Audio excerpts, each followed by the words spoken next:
Hi hello friends, कशा आहात सर्वजणी? सर्वांना श्री स्वामी समर्थ. चला तर आज थोडंसं सकाळचं रुटीन तुमच्यासोबत शेअर करावं म्हटलं. सकाळचे 9:30चा टायमिंग आहे. थोडंसं शूट घेतलं. घराच्या मागच्या बाजूला असं छानसं आंब्याचं झाड आहे आणि छोटीशी ही पपईची ह्याची झाडं. देवपूजा करायची होती.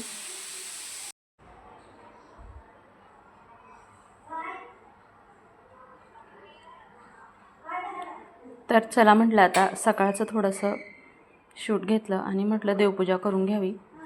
वार गुरुवार होता. गुरुवारचं शूटिंग केलेलं आहे. हे उंबरठा लेपन केलं आणि देवपूजेला बसले. तर इथे मंत्रोच्चार चालू होते. गणपती अथर्वशीर्षाचं पठण करत करत मी पूर्ण देवपूजा करून घेतली. देवांना हळदी कुंकू फूल अर्पण करून घेतलं. गुरुवारची खूप छान पूजा असते.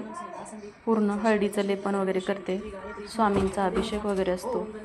खूप डिटेल्समध्ये शेअर केलं नाही, कारण खूप डिटेल्समध्ये शेअर केलं की आपला ब्लॉग खूप मोठा होतो आणि मग तुम्हालाही पाहायला बोर होतं. म्हणून छोटीशी क्लिप मी तुमच्यासोबत शेअर केलेली आहे.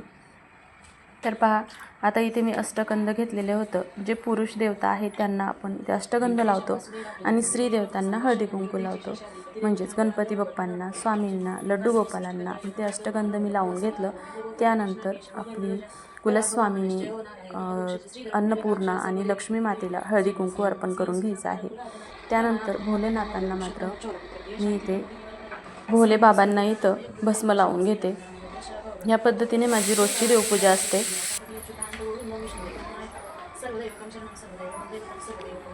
आणि जे काही आपले कवडी वगैरे असते त्यांना हळदी कुंकूच अर्पण करायचं. गोमातेला हळदी कुंकू अर्पण करायचं. तसंच कलश भरलेला असतो त्यांनासुद्धा हळदी कुंकू अर्पण करायचं. या पद्धतीने नित्य देवपूजा असते. नित्य याच पद्धतीने करते. फक्त हळदीचं लेपन आणि स्वामींचा अभिषेक मात्र दर गुरुवारी असतो. तर देवपूजा करून झाली की घरामध्येही खूप छान आणि प्रसन्न वाटतं. तर आता इथे माझ्याकडे जी फुलं होती तीही मी सर्व देवांना अर्पण करून घेतली. कितीही काम असलं तरी देवपूजा झाल्याशिवाय घरातलं काम आवरत नाही आणि ते मी करतेच. शिलाई कामही असू दे किंवा आपलं घरातलं नित्याचं काम असू दे, पण देवपूजा ही रोज आणि रेग्युलर होतेच. आणि देवपूजा केल्याशिवाय खरं तर मलाच फ्रेश वाटत नाही. जसं आपल्यालाही रोजची अंघोळ हवी असते तशी देवांचंही देवपूजा, त्यांना रोज अंघोळ घालून स्वच्छ वस्त्र अंथरून देव्हाऱ्यामध्ये ठेवलं, फुलं वगैरे अर्पण केली की देव्हारा तर प्रसन्न वाटतोच, शिवाय आपल्या मनालाही एक वेगळी शांती भेटते आणि खूप प्रसन्न वाटतं. त्यामुळे माझी ही नित्य देवपूजा असते.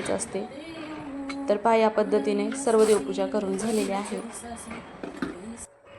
फायनली धूप दीप दाखवून देवपूजा संपन्न झाली आणि खूप छान प्रसन्न असं देवघर असेल तर मनही खूप प्रसन्न होतं आणि दिवसभराच्या कामासाठी एक एनर्जी आपल्याला मिळते, ती इथूनच.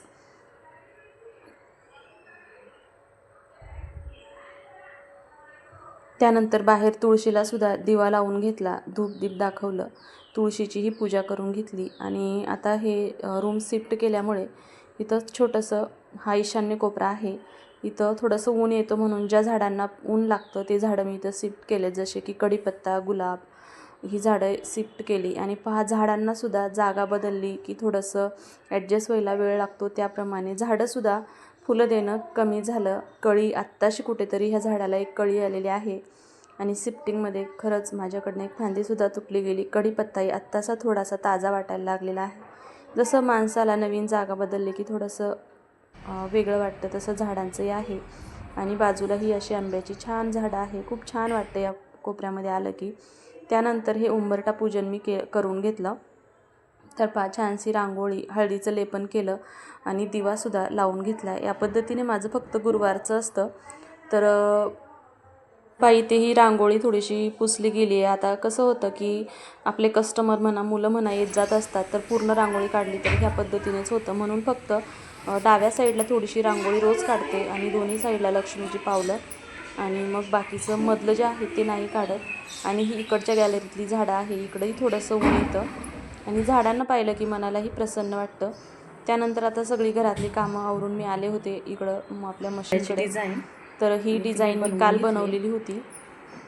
जी मी तुम्हाला तर दाखवत आहे. आज पूर्ण करायचं आहे, पण तर चला आता ही लेस ब्लाऊजच्या लावल्यानंतर कामाला कस्टमरने सुरुवात करते. पाहिलं, तर त्यांना मी आजचा फोटो ब्लॉग तुम्हाला पाठवला, तर कसा त्यांनी वाटला? स्लीव्जला पण आवडला याच असेल तर लाईक पद्धतीची करा, लेस लावायला कमेंट करा सांगितली आणि चॅनलवरती नवीन या असताल तर गळ्यालाही चॅनलला तशीच लेस सबस्क्राईब लावायला नक्की सांगितली, करा. पण माझ्याकडे एवढीच आता होती इथे मी ही लेसचं म्हणून आता सांगत मला होते. पुन्हा ही जी अजून एक लेस मीटर आहे लेस ही आणावी लेस लागेल, म्हणून हा ब्लाऊज कस्टमरला स्टॉप केला. गळा हा नाही तर दाखवल्यानंतर कालच त्या झाला म्हटल्या की असता. कमरेलाही लावून द्या आणि हा हातालाही ब्लाऊज लावून द्या. पूर्ण तर करायचा एवढीच आहे. लेस उरलेली शिवाय होती, हा जो ब्लाऊज म्हणून आहे आता हाच लेसचा तुकडा हाही घेऊन जायचा कस्टमरचा आणि आहे, पुन्हा 1 मीटर ज्यांनी लेस मापाला आणायची. दिलाय तो. आणि हा जो पण ब्लाऊज याला आहे सुद्धा याची थोडीशी डिझाईनसुद्धा मी शेअर करायची करेन. म्हटल्या. खरं तर हा ब्लाऊज तर मी हा असा शिवलेला नाही, पान गळ्याचा सेप दुसरीकडे आहे, शिवलेला आहे, पण याला प्लेन थोडीशी शिवला आहे आणि डिझाईन त्यांना करायची, थोडीशी त्यामुळे मी डिझाईन साडीचं करून हवी कापड आहे. त्यांच्याकडनं म्हणून मी आता या ब्लाऊजला डिझाईन बनवणार आहे साडीचं थोडंसं कापड वापरून.